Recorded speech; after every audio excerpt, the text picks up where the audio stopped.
Ladies and gentlemen, boys and girls, children of all ages, welcome to another review from T.A.G. And we're here to talk about NXT Great American Bash, but more after that intro.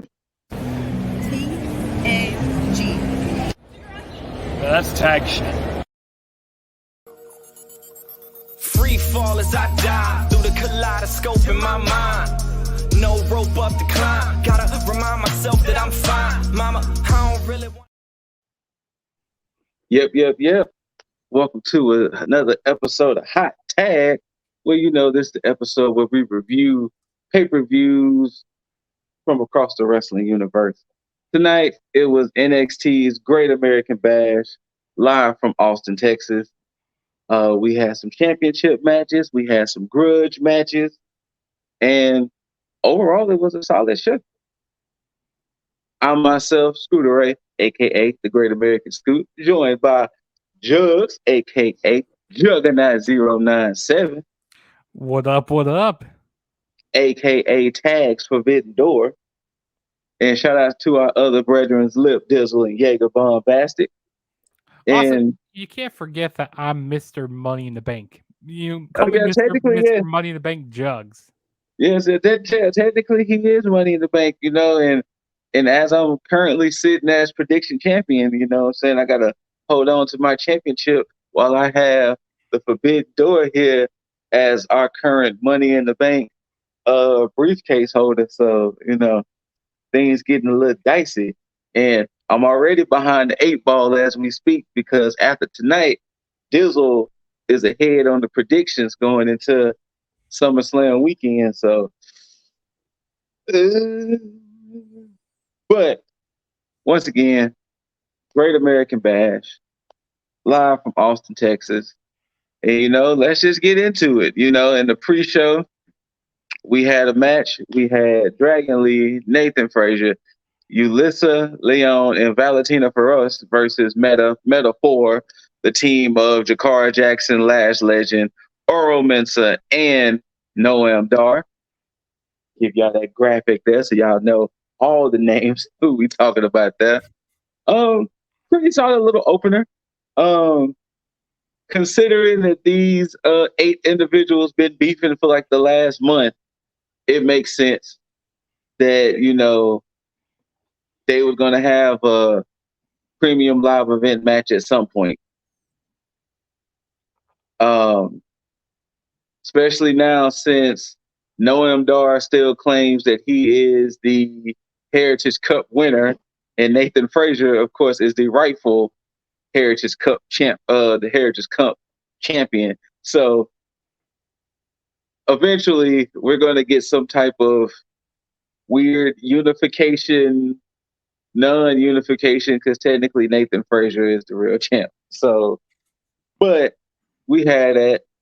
Judge, what you think of the match? Well, I didn't actually. I saw some highlights of the match. I didn't really catch the match live. Okay. But when I saw from it looked like it was an okay match. I kind of wish this was actually on the actual card because all these guys, and also Dragon Lee, they need to do some better stuff with him. I agree. Like, I don't know because the hype they had bringing in Dragon Lee, I thought he was about to come in and just be the best thing smoking, no pun intended. But that man has lost every title opportunity. I don't know what are their plans with him. Yeah, I have no idea what their plans were. And also, he had a little segment later on the night, which we'll talk about later. But Dragon Lee, yeah, he's in the mud right now. Like, I agree. I 100% agree. He should have signed with AEW at this point, because I tell you what, Commander is getting more TV time and doing more stuff than Dragon Lee is. Like I said, I don't get it. I don't get it at all, because like they had all this hype around Dragon Lee, like, oh, he was gonna be so great, but he hasn't done a whole lot of things. I mean, he's been in multi-man matches, he's lost all these title matches. I just doesn't make sense. And I thought the Metaphor was going to end up winning here, because like I thought so too, especially since because upon watching the match, they pulled all the heel tactics to win, but the more and more they kept pulling the heel tactics, the more and more I was like, now the faces are going to end up taking it, because especially there was one part where Oro, like I think Noam did some stuff which led to Oro Mensah hitting a nice little move for the pinfall, and I think it was Dragon Lee or Nathan. One of the two had kicked out, and that's when I knew. Then I was like, "Yep, the good guys are going to take this one." And lo and behold, the good guys get the dub. Like I said before, I know at some point this is going to lead to Noam Dar, Nathan Frazier rematch for the Heritage Cup, since Noam Dar technically never defended it when he lost against Nathan Frazier. But in the end, what does this really do for Dragon Lee? Because they're not making him look the best. They're not making him look main roster ready. They're not making him look like he's poised to win any NXT championship. So I'm intrigued what's Dragon Lee's ultimate, like what are their ultimate goal for Dragon Lee at the moment? Yeah, I just have no idea at this point. And also, like I said, the reason why I thought that Metaphor was going to win is because I thought, okay, you know what? They need to have the heels win. They need to have Noam Dar actually win the match and go like, hey, this is my way to get back to And I was facing thinking the same. Nathan Frazier. But I guess, I guess our booking didn't end up being the right way, Well, and not only that too, this is technically Noam Dar's first match back since he's been in his little catatonic state. So that's when I really thought that, okay, his first match back, get the heels to go over. But booking went otherwise. So like I said, pretty solid little pre-show match. I wouldn't have had minded being on the regular card, and it would have been like an opener. But it definitely, I would say, since they've been beefing a lot, it definitely deserved to be involved with the pay-per-view and not just a match on NXT TV. So I will say that. But that was the pre-show. To open it up, we had the NXT Tag Team Championship match between Gallus's Mark Coffey and Wolfgang versus the family, Tony D and the underboss, Cannon Stacks Lorenzo. Now this match has been brewing for a minute. I don't know if the whole Tony D being arrested thing was trying to cover up an injury. I never really looked into it, but it had to have been something for them to have stretched this storyline as far as they stretched it. But to keep those in the loop, back in April, Tony D got arrested, and they assumed that it was the Gallus boys that did it. A lot of shenanigans, and then in true WWE fashion, it ended up being a match between Stacks and Joe Coffey. If Stacks wins, all the charges are dropped against Tony D, and the family gets a tag team title shot. But if Joe Coffey wins, Tony D has to go to court. And it was like, huh?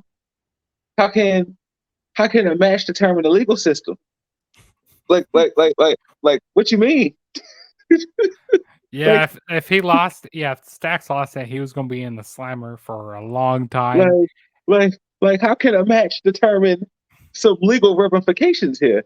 But Stacks won because they made this whole elaborate ruse to get Gallus to make this type of match for Stacks to come out on top, because it was looking like Stacks was going to betray Tony D and a whole bunch of shenanigans. Now we're here. Kind of like when I tell the people, if you are used to watching the reviews I do, and if you're new here, welcome. Thank you for tuning in. This match felt like a title change. The moment this match was finally announced, it was like these were going to be the people to take the belts off of Gallus.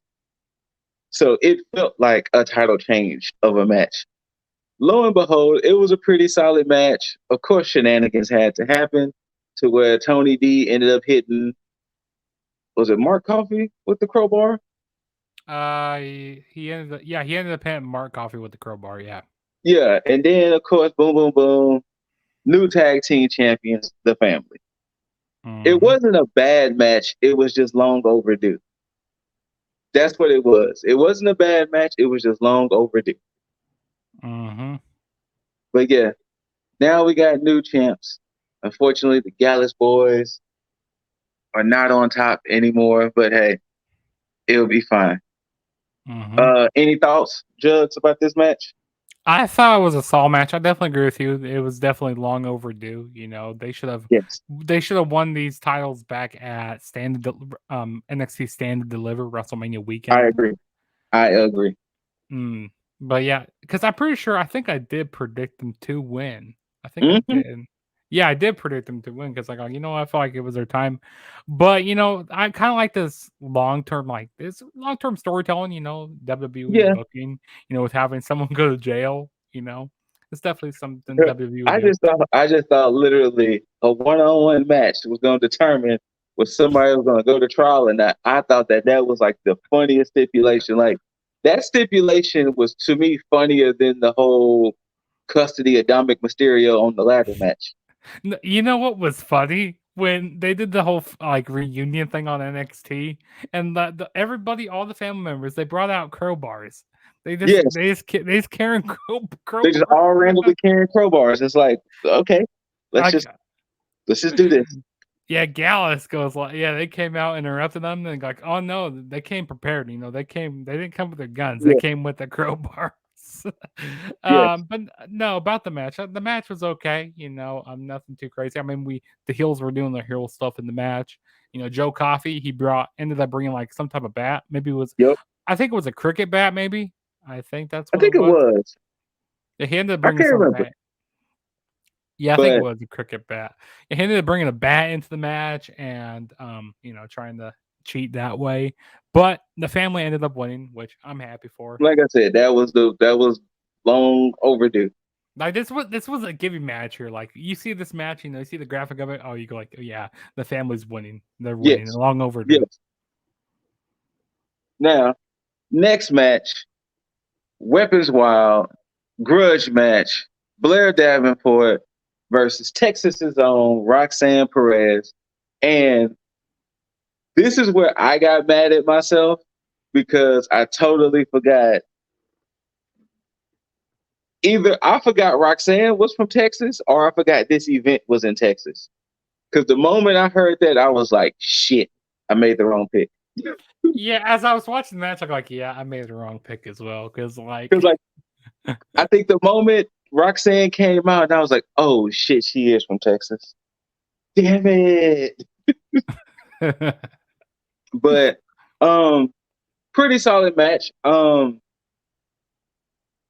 I hope this blows off their feud and not continue it because this was a great way to just end it between the two. Like, I don't think this should be a match that it should happen and then come Tuesday, they're still beefing. It wouldn't surprise me, but it shouldn't be that way. But it was a pretty solid match. They had some spots. I can appreciate that, they let them go out there and cook. Like, they let the ladies do what they do, hit each other with stuff, slam each other into stuff. Like, they just let them do it. And, you had the aspect of Roxanne's sister and mom being in the audience. So, of course, Blair had to play into that fact that, she's going to antagonize the family and things like that. But I appreciated it. Like I said, it wasn't a bad match.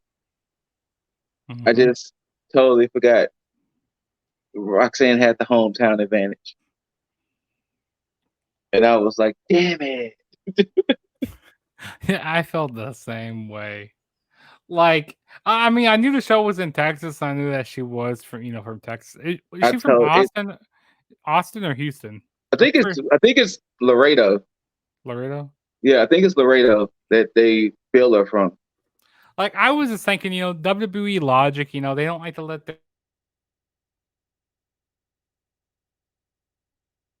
state and well, that's Vince type of booking. True. Did I? Or am I back? Yeah, this Yeah. is something the Vince type of booking. Yeah, that you usually lose your hometown match or get beat up in your hometown and things like that. So you're usually right. But I mean, as I was watching the match, I like, damn it, I should have went with Roxanne Perez because Mm-hmm. she was getting beat down a lot in this match. She was. She was getting hit with this belt. She was getting the belt in the match. There were a lot of steel chairs. This looked like a Mm-hmm. match that you were playing on like 2K and stuff. You have It all did feel that way, didn't it? It did feel like something you would play on 2K. I the agree. And also, I gotta say, I have to give an Emmy to Roxanne's mom and Roxanne's sister. They Yes. were, They all the emotions that they were putting yes. in. Watching her, sister and daughter get beat up was crazy. Because even Roxanne's sister was tearing up after Yeah, Roxanne got the W. the new Izzy right there. That is the new Yep. Izzy. It should be. It should be. And you know what? I don't know what it is, but Pop Rocks already looks like a great finisher. But anytime she does the Pop Rocks on like chairs or any type of weapon, it looks even more devastating. Yeah, it does. Like it looks even more devastating when she slams the other women if it's into like a table or chairs or whatever. But Mm-hmm. yeah. And then also, but yeah, in the shout out to match. Roxanne Perez. She gets that big dub. And also another reason why I was going with Blair Davenport is because I thought maybe we might have someone help out Blair Davenport in the match, like Stevie Turner. She hasn't been seen for a while. She was doing these like not video packages, but like this kind of like talk show thing. That's the show on NXT. And also maybe I was thinking maybe like Tatum Paxley could come out help out Blair Davenport. But I definitely agree. I kind of hope this feud is done with after this because, then again, Blair Davenport did beat Roxanne Perez, so now this feud is 1-1. So I wouldn't be surprised if we have like a blow off match, maybe like on an NXT. But it yeah, wouldn't surprise me. it was definitely a fun match though. Now, the next matchup shouldn't have happened the way it happened. We get a debuting Gable Steveson versus, let me reintroduce myself, Baron Corbin. This is why this match shouldn't have happened. Because Corbin was reintroducing himself without a gimmick per se. And Gable Steveson was debuting completely. So it was like, well, what's going to give? You can definitely tell Gable is green, which is fine. Completely fine. I'm loving Corbin's new look. The whole burn the ships and, him being himself. So I'm loving all of that. Loving the new outfit, music, all of that. It's just that you had kind of two debuts in a sense in one night. And unfortunately, it ended the way it ended with a double count out. And it was like, I get it. You want to protect both men. But you should have did this differently. Mm-hmm. Like, maybe you should have had Gable Steveson go against maybe his brother, Damon Kemp, or somebody else to where he could have like emphatically won. And then Baron Corbin could have debuted his new self.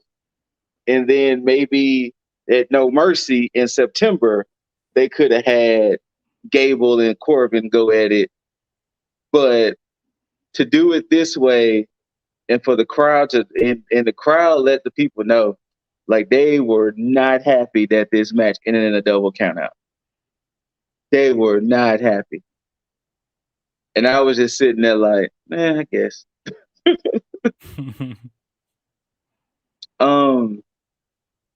Interesting to see how Gable's progression is going to be. Because remember, 2 years ago, he was drafted to Monday Night Raw? and nothing ever came of that. But I'm interested in going to see what his progression is going to be. Mhm. You know, is he going to pick it up as fast as his brother, or interesting to see. Yeah. But what you think of it all? Yeah, so to be honest, I didn't mind if Baron Corbin would have lost here because, like, Baron Corbin, he's trying to reinvent himself. Yes.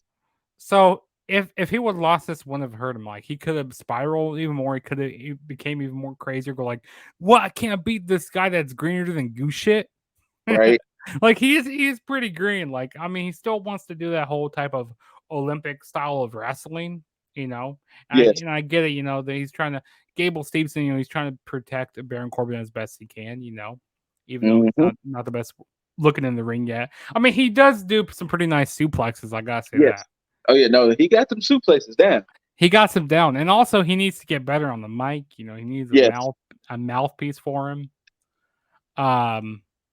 But I didn't, like I said, I think it would have been better to have, like you said, I think it would have been better to have Gable Steveson going up against Damon Kemp, to Mhm. have a definitive winner here. But yeah, I just wasn't a big fan of the double count out here. I didn't think that really needed to happen. And then you know what? Kind of like what you said, actually would have made more sense if Corbin would have lost this match, then would have spiraled to find himself, and then debuted what he debuted in a few weeks. That would have been a lot better. Yeah. So I could definitely see all of that. And I feel like I said, I Yeah. feel like Gable Steveson, he just needs a mouthpiece, or he needs a faction to be. But I feel like a great faction for him to be a part of is Alpha Academy. I wouldn't mind seeing him part of Alpha Academy That someday. actually would not be bad for him. That actually would not be bad at all. Because Chad Gable, I mean, he did some collegiate wrestling, so Chad Mhm. Gable can help him out a little bit, teach him the WWE style. So I don't know, maybe And when he the problem eventually. is would they want him to be a quote unquote comedy act though? That would be the only thing. But as far as what they're about, I can totally see that.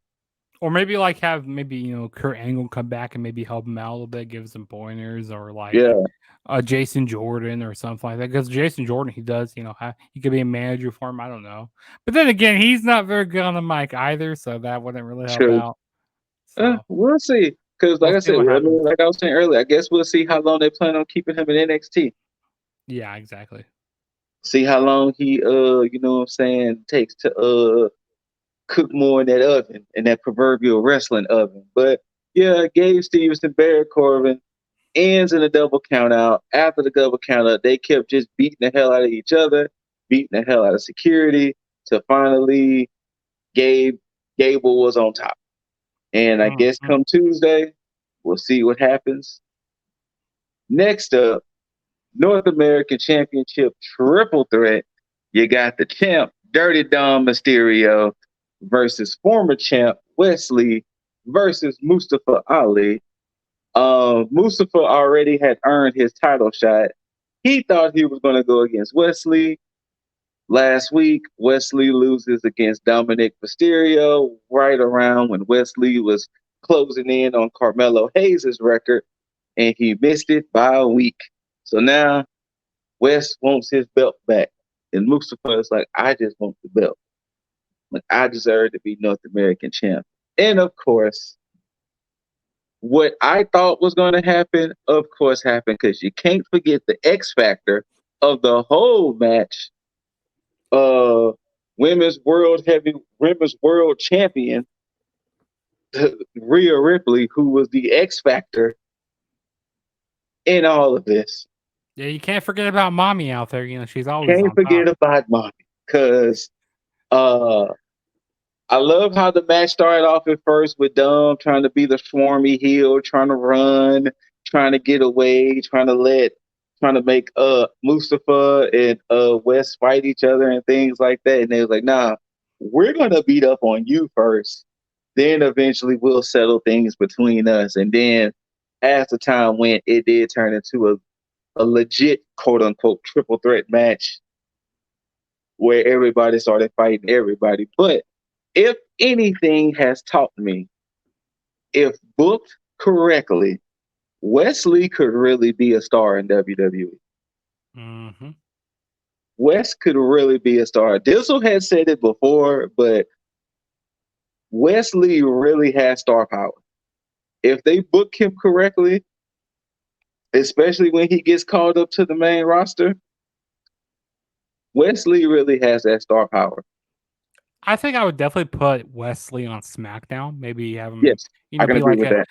I don't think the IC title will be great fit for him right now, but US champion? Oh, hell yeah. Yes, absolutely. Absolutely.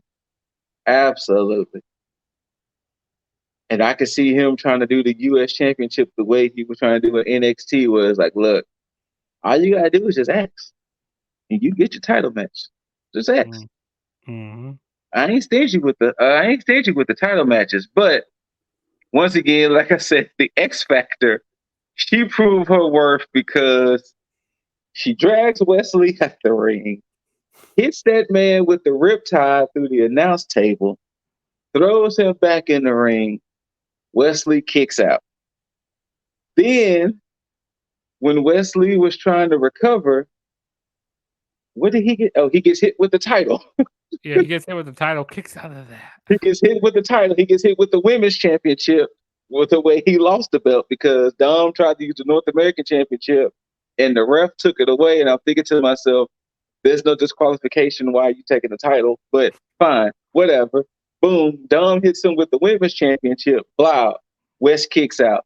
Mustafa comes in, hits Wesley with the 450. Dom, wait, did Dom snatch him off or did Rhea?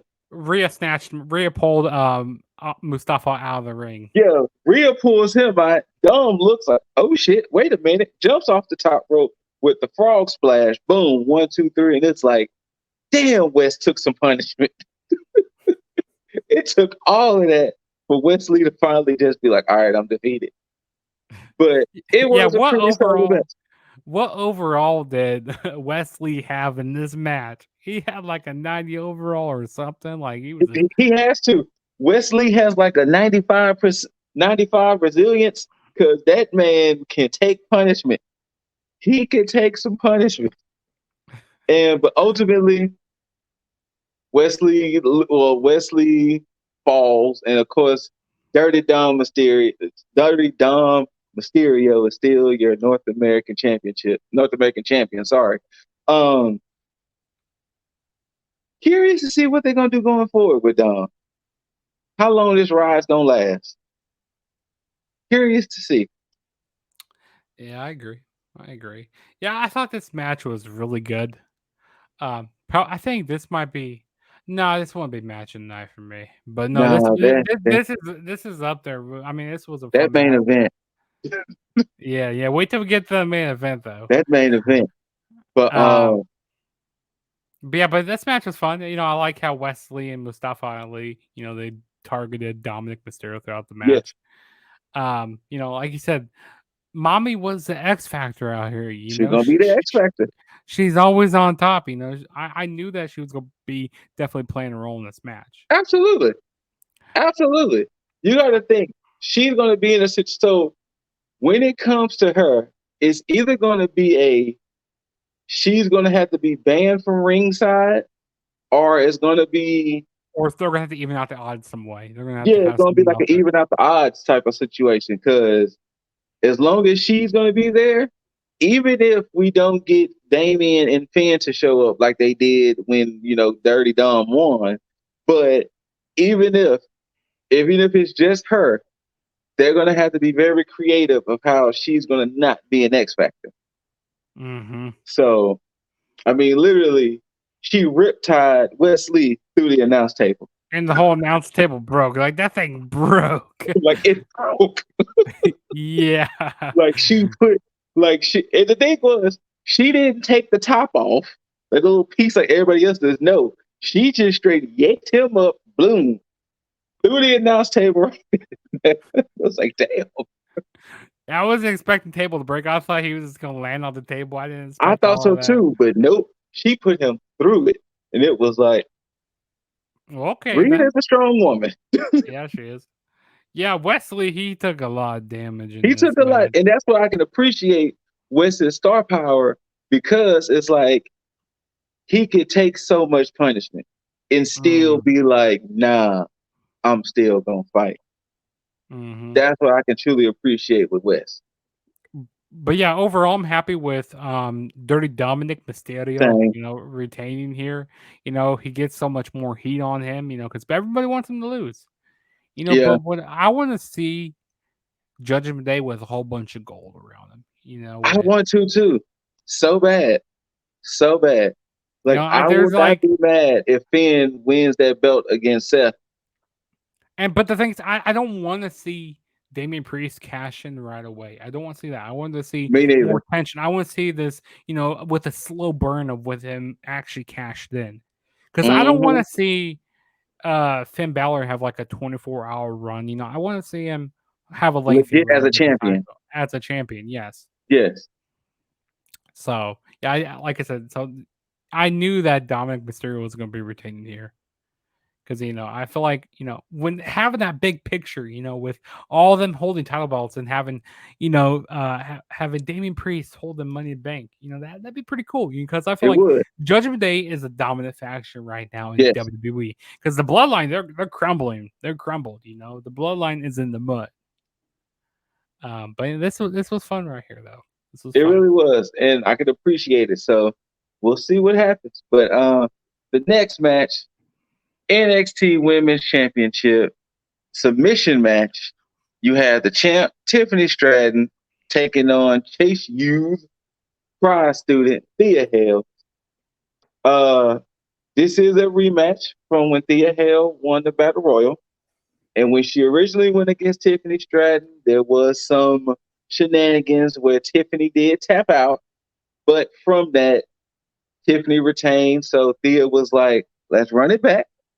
But this time, let's run it back in a submission match. And Thea was like, fine. I'm not sorry. Tiffany at first was like, no. And then eventually she was like, fine, I'll do it, because Thea had put in a Kimura lock. And she basically kind of submit, no pun intended, to the idea of this match. Once again, coming into this match, I did not feel a title change was going to happen. Mm-hmm. I didn't feel it. Maybe it's because Tiffany hasn't been champion that long. I mean, yeah, Maybe this is the first defense on a premium live event. Yeah, this is her first premium live defense. So it was like, it was suck that literally she only defended the belt twice, and on her second time defending it, she loses it. So, but it wasn't a bad match, for them to do it under submission rules. I just wasn't too keen with the ending. Mm-hmm. I get why. So what happened was, for those who didn't see,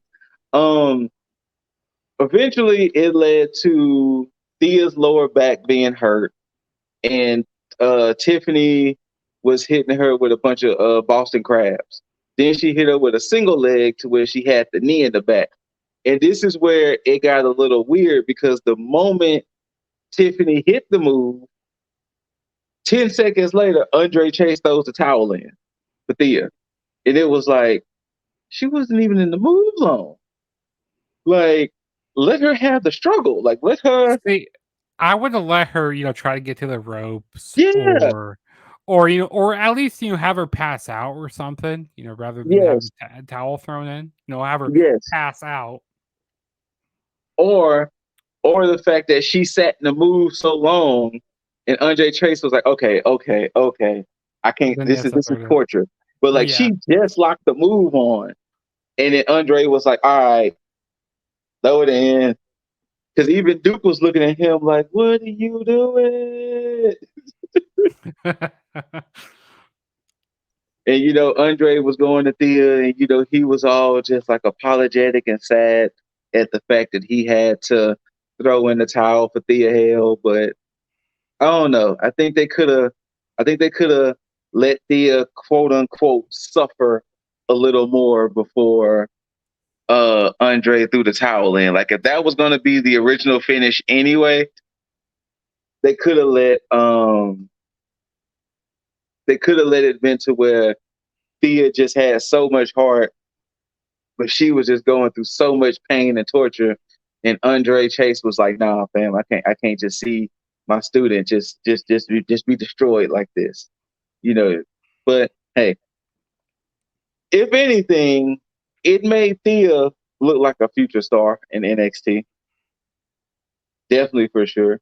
I don't know how long it'll be before they potentially make her champion, but she definitely looks like a future star that could be, because she's going to be that plucky, never say die. I'm tough. You're going to have to throw everything at me to beat me type of superstar. So,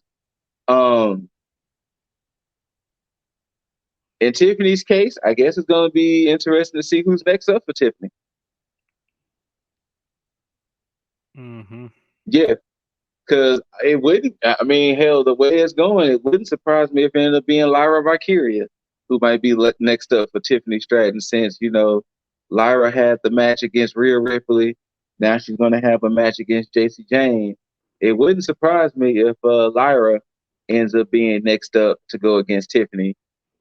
Or I even wouldn't be surprised if we maybe get another, or if we get a match between Roxanne Perez, because she never did she ever get a one-on-one match back with like a championship? No. When she lost it in that ladder match, that was it. So she never got a one-on-one rematch technically. Yeah, I still think that was stupid for her to put herself in the match. Like, hey, I think so too. Let these women fight it out in a ladder match, and let me just call my shot. Like, hey, I want my rematch.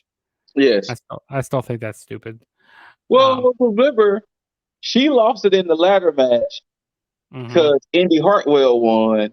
Yeah. Indy gave up the belt. She got injured. Yeah, Indy gave up the belt because she got drafted, and she was injured. And then that's how because Tiffany won it from that tournament. Yeah, exactly. So I could see Roxanne circling back around and be like, "Hey, Tiffany, let me get that off. Let me try to get that up off of you." So I can see that too. If they don't make it Lyra, I can see Tiffany. I can see Roxanne. Yeah. But as the match goes, I thought the match was okay. I was wondering how they were gonna have Tiffany retain here. Same. I thought they were gonna be doing some like shenanigans here, because like maybe who is it who's been like messing with Chase U? It was Charlie Dempsey and Drew Gulak. Yeah, I thought maybe the referee might go down or something, and maybe might take the towel away from Chase U, under Chase, and maybe them throw the thing in for Thea Hale.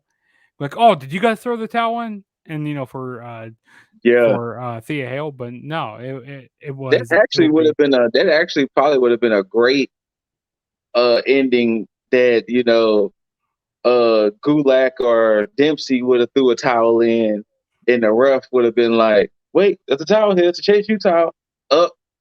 Thea taps out, and it would be like, "No," So yeah, I thought it was gonna be that way, or maybe maybe the ref, something might happen with the ref, and maybe Tiffany might do something, like a big hit, like a big knockout blow. And then she's unable, she passes and out. She's passed out already, and then boom, it's like, all right, boom, she taps out. Then she puts her submission in. And the Boston Crab, it didn't look that pretty, She was like, it really didn't, and that's why I was so surprised that was the finish, because the Boston Crab, was cool.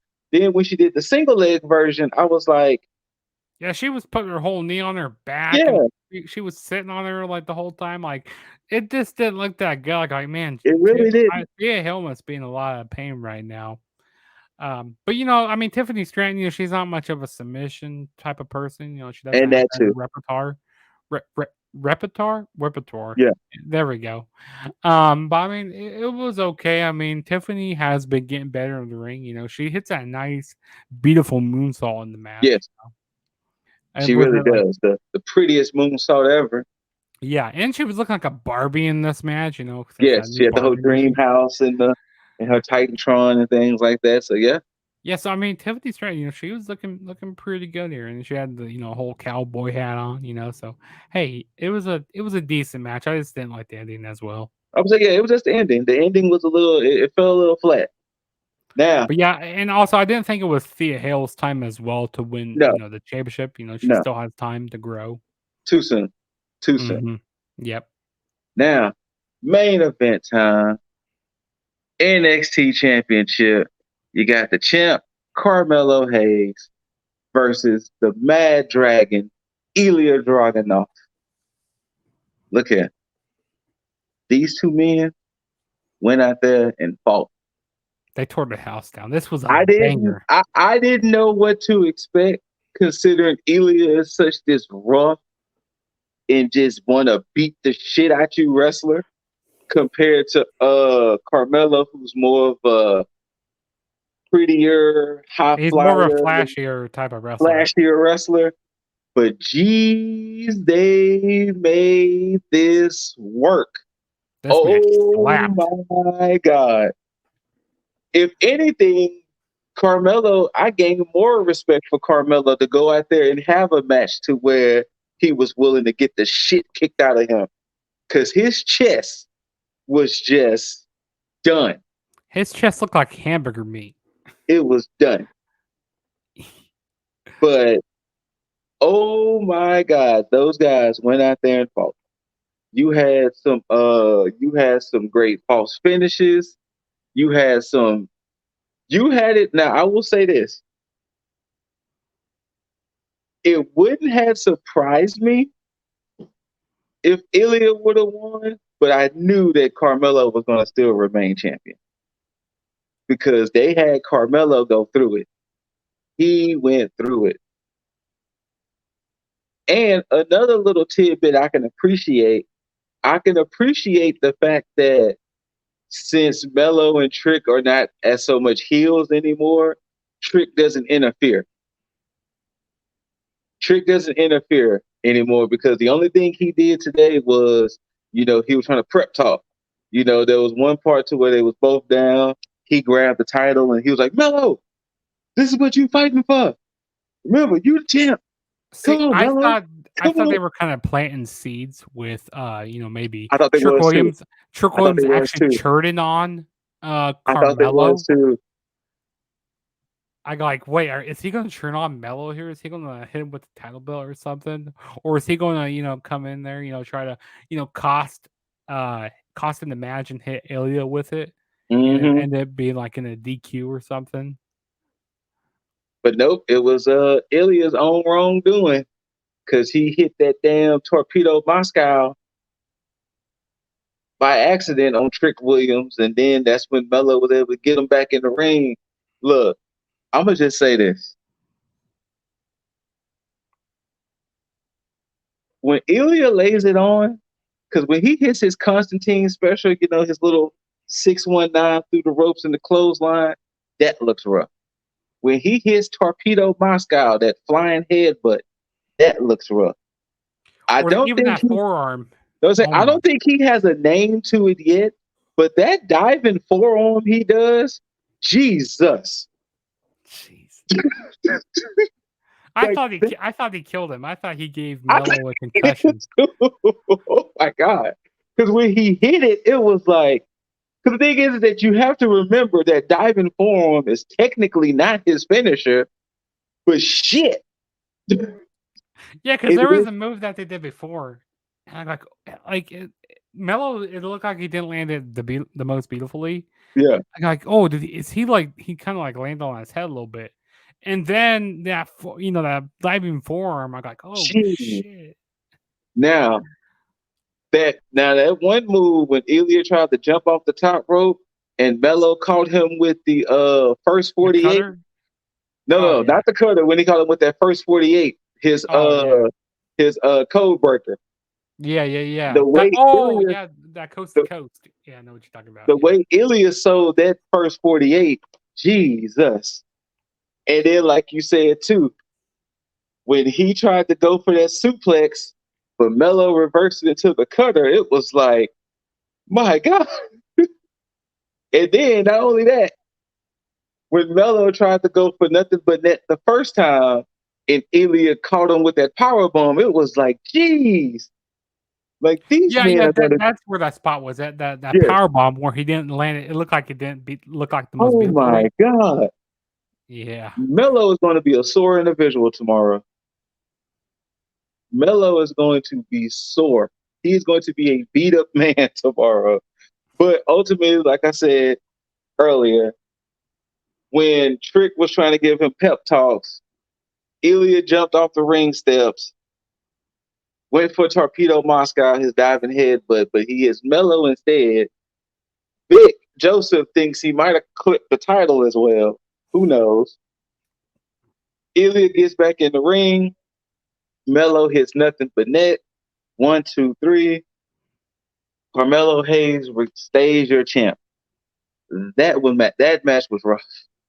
That match was brutal. That was a brutal contest. And of course it was my match of the night. Actually, that might be my favorite NXT match of the year so far. Now that I'm thinking about it. Yeah, I would have to agree with that. Yeah, That actually might be my favorite NXT match of the year so far, because them boys went out there. Yeah, because that Braun Breaker and Melo match, like their matches were kind of disappointing to me. They were kind of disappointing, yes. They kind of were. Because like I thought they were gonna have a banger of a match at Stand Deliver, but that was just a disappointment in their rematch they had. Maybe it was better, but like this has to be match of the year for NXT. But so far, this is probably my match of the year because jeez.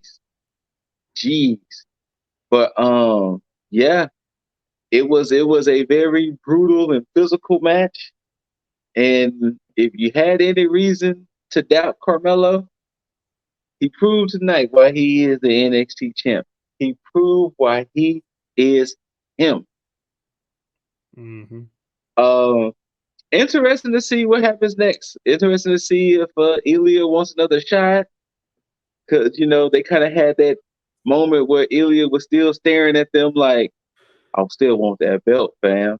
So, interesting to see what goes forward with Carmelo, and to see who's looking like the next challenger come No Mercy in September. Which I'm glad they bringing that pay-per-view back. Yeah, it's kind of cool how NXT is like bringing these retrospective pay-per-views back. Yes, love it so much. Like Great American Bash, that used to be a pay-per-view for the main roster. No Mercy used to be one, and then Battleground used to. Battleground is fairly new. Yeah, they used it a couple of times, but yeah. But yeah, as this match goes, this match was a banger. They cooked out here, as you said. Yeah, they cooked. And once again, like we always mentioned though, when it comes to their takeovers or their PLEs, you hardly ever see a bad PLE. From NXT. Like they might have matches here and there that you'd be kind of like, but overall, they never had a bad show overall. Yeah. So I always appreciated the fact that takeovers and whatever they want to call them now are not bad shows. Yeah, I have to agree with that. Yeah, this was definitely a fun match. The spots that they were doing this match, like the strikes that Ilja Dragunov, like chopping the chest of Carmelo Hayes. Like his chest was so red, like his chest was looking like hamburger meat. Yes. Like that was nuts. And like even like the big spots that you were talking about, like that coast to coast and like turning into like the double knees. Even the cutter that Carmelo Hayes hit off the top rope. Some nice reversals in this match. Even the power bomb, that was a nice spot. Yes. And like I said, there were some points in the match where like, oh, is Trick Williams going to turn on Hayes? Because there's been some rumors of people talking about, oh, Mhm. maybe, maybe Hayes. I mean, maybe Trick Williams is getting jealous of Carmelo Hayes being a champion. Right. But I don't think they're going to turn on each other quite yet because I feel like, if they do I don't think that, they should. Period. To be yeah, honest with you. they shouldn't do that. Period. Because Yeah. if they do that, then Trick Williams, I feel like he's just going to flounder. He's just going to go nowhere. I mean, Yes. I feel like Carmelo Hayes can do okay on his own, even on the main roster and stuff. But yeah, I feel like these two guys, they both complement each other, They really do. They and really even do. if they want to go for a tag team title someday, I feel like they complement each other. Yes. And I also, agree. Trick Williams, he's pretty good on the microphone. He's good being, I mean, Carmelo Hayes doesn't need a mouthpiece, but they just complement each other. Yes. But yeah, this match was fun. And then maybe they do run Ilja Dragunov and Carmelo Hayes back, at the next premium live I event. wouldn't mind seeing it. Because like you had Trick Williams with the title, and like Vic Joseph said, maybe he got hit with the title a little bit, as because Trick Williams moved or pushed Yeah. Hayes out of the way. So Yeah. maybe Dragunov did get hit with the title a little bit, not on purpose anyway. But yeah, that kind of cost them a little bit there. So yeah, we shall see. But Yeah, I got hit overall, with the nothing but net, and then yes. And it was game Carmelo. over. It was game over for Ilya Dragunov after that. It was definitely match of night and definitely match of the year for NXT so far. Yeah, I say so far. I want to say this will probably be my favorite match of NXT so far this year. Mm-hmm. Because I I mean, really and I am. think second behind that would have to be that Ilya Dragunov and I think Dijak match at the last That one is a pay-per-view. strong number two. They're last man standing. That's a strong number two because they beat the shit out of each other. Yeah, they did. I mean, it's Ilya Dragunov matches. He always puts on banger matches at these pay-per-views. One of them Wesley matches is in that too. I gotta remember which one. I like think the it might most. be a Wesley and I like that Wesley and Dijak match where he broke his finger. That Was one that? wasn't a bad match. I think that was at the February show. I think that was at Vengeance Day. I think that Yeah. was Vengeance Day when he broke his finger when his finger was all twisted and shit. Yeah. Also, that multi-man match at Stand Deliver was pretty good. Yeah, because the way he hit that damn cardiac kick is beautiful. I mean, there have been some banger matches this year. But hey, that was NXT, the Great American Bash. Overall, it definitely was a great show. I definitely say check it out. If you didn't, if you did, let us know in the comments what you think below. What Let us would know. you rate the show out of 5? If I had to rate it out of 5, I'd definitely give it a solid considering the matches, considering what they had, I'd say maybe 4. I give it a good solid 4. I would say I think I might give it under a 4. Just Yeah, because good some of solid 4. the I say a 3.75, Yeah. kind of slightly under a 4, not quite 4, because maybe like that, the ending, with the Gable Steveson and Yeah. Baron Corbin, that I would say, kind yeah, of if it wasn't for that match, and I would say, like I said, that the match, submission the match. ending with the submission match, and like I said, nothing against the tag team title match, but it was long overdue. But I said I still give it a good solid 4 because, like I said, it was still a overall pretty good show. Yeah, it was definitely a So solid show. I don't think there was no bad matches. It was just some weird endings, Mm-hmm. that was booked. But yeah, but like how our brethren Dizzle like to say, whether you loved it or hated it, don't forget to rate it thumbs up, thumbs down, preferably thumbs up. Like, share, comment, subscribe, and once you subscribe, tag that notification bell so you know when you get all these little fancy videos coming up, But thank y'all for tuning in. Once again, I'm ScooterRay, Juggernaut097, aka Mr. Money in the Bank for our channel. Current champ right aka here. the Forbidden Door. Current champ right here. Shout outs to Jaeger Von Bastard. So fantastic. Shout outs to Lip Dizzle. And thank y'all for tuning in. And until next time, if you're new here, if you've been here, we like to sign off with the greatest hand gesture in professional wrestling. Next to of course the DX chop. But we got to sign off with that too, sweet. So until next time, good people out there, do not forget to tag out. Peace.